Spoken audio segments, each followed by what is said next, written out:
So welcome back guys. आज के video में करने वाले हैं Fraunhofer diffraction due to double slit.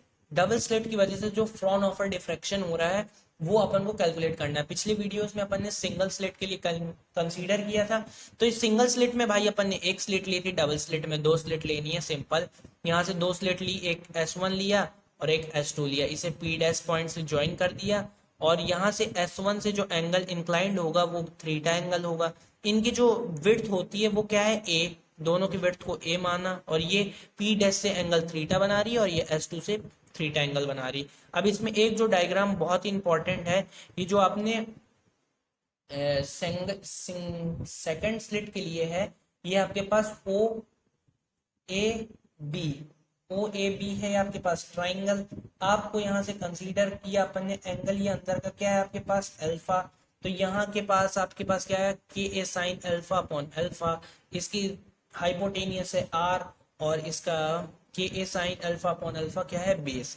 तो बेसिकली आपको यहाँ पे लिखना क्या है, consider the two slits AB and CD, their width A and separation distance D. Suppose each slit diffract the beam on a direction making angle theta with the direction of incident as single slit resultant amplitude क्या है, के A sine alpha. मतलब ये जो के A sine alpha upon alpha ये diagram में अपन लिखना है ना, ये क्या है, रिजल्टेंट एम्पलीट्यूड है। भाई ये फर्स्ट से अपन ने निकाल लिया, वापस डिराइव करना पड़ेगा। तो वापस ना डिराइव करने के लिए अपन डायरेक्ट लिख रहे हैं रिजल्ट एम्पलीट्यूड के A sine alpha upon alpha. यहाँ से आपको अल्फा की वैल्यू प्रीवियस सिंगल स्लिट से लर्न रखनी पड़ेगी। Alpha is equals to pi A sine theta upon lambda. From figure path difference from S1P and S2P is equal to a plus D sine theta. ठीक है, तो phase difference पहले आपको यहाँ से डेरिवेशन स्टार्ट होगी। फेज डिफरेंस क्या होता है, delta is equals to 2 pi by lambda into path difference. ठीक है, अब पाथ डिफरेंस यहाँ पे क्या है, A plus D sine theta. तो delta is equal to 2 pi lambda A plus D sine theta. A plus D sine theta क्या है आपके पास, पाथ डिफरेंस। तो ये आपने क्या मान लिया, सेकंड इक्वेशन। अब जहां एम्पलीट्यूड अपन को निकालना है, resultant displacement eight point P dash, तो इसके लिए आपको फॉर्मूला एक ये आपने पढ़ रखा है, intensity is equal to A1 का स्क्वायर प्लस A2 का square plus 2A1 A2 cos theta. तो इसी फॉर्मूले में अप्लाई करना है अपन को। तो सिंपली वही ट्राइंगल में अपन को पाइथागोरस थ्योरम लगानी है। O B square is equal to O A square plus A B square plus 2 OA AB cos delta. तो यहाँ से आपका क्या आया, आर स्क्वायर। ओ बी क्या है, आर है। ओ ए आपके पास बेस क्या था, K A sine alpha upon alpha का स्क्वायर। ए बी क्या था आपके पास, K A sine alpha upon alpha का square plus 2A K A sine alpha upon alpha and K A sine alpha upon alpha. ठीक है, into cos delta आ गया आपके पास। तो आर स्क्वायर आपके पास क्या आ गया, 2 K A sine alpha upon alpha और यहाँ से क्या आ गया, 2 K A sine alpha upon alpha cos delta.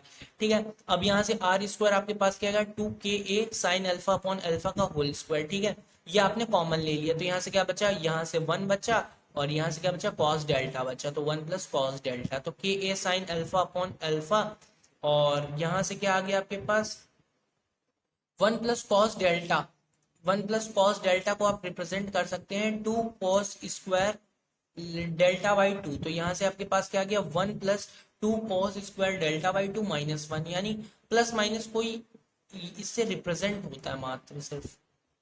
जैसे ये आपका जो +1 है, इसे आप लिख सकते हैं 2 कॉस स्क्वायर डेल्टा माइनस 1। इससे कॉस डेल्टा आपका रिप्रेजेंट हो जाएगा। ठीक है, +1 -1 कैंसिल हो गए। इसके बाद आपके पास बचा आर स्क्वायर। तो 4 K square A square sine square alpha upon alpha का स्क्वायर कॉस डेल्टा और डेल्टा बाई 2 ही बचेगा। भाई 2 कॉस स्क्वायर डेल्टा बाई 2 था। ठीक है, ये 2 को आप क्या किया, बाहर ले गए आप।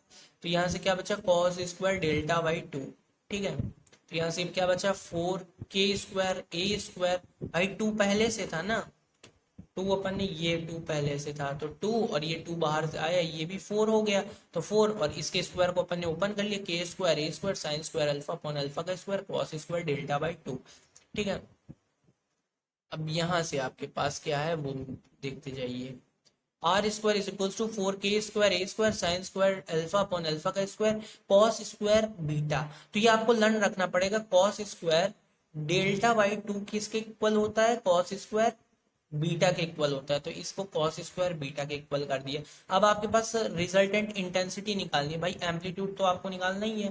तो रिजल्टेंट इंटेंसिटी के लिए क्या हो गया, I is equals to R square, भाई I is equals to A square होता था, यहाँ रिजल्टेंट एम्पलीट्यूड ही तो फाइंड कर रहे थे, तो I is equals to R square, तो I is equal to R, value रख दीजिए आप आर की, ये आपने वैल्यू रख दी, और आई आपके पास क्या हो गया 4i0 sign square alpha upon alpha का स्क्वायर कॉस स्क्वायर बीटा।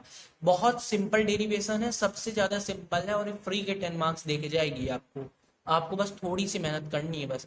यहाँ sign square alpha upon alpha आपका क्या रिप्रेजेंट करता है, repeated diffraction of light, represent the diffraction of light, यानी रिपीटेड जो डिफ्रैक्शन हो रहा है ये डिफ्रैक्शन को रिप्रेजेंट कर रही है, डिफ्रैक्शन ऑफ लाइट को रिप्रेजेंट कर रहा है।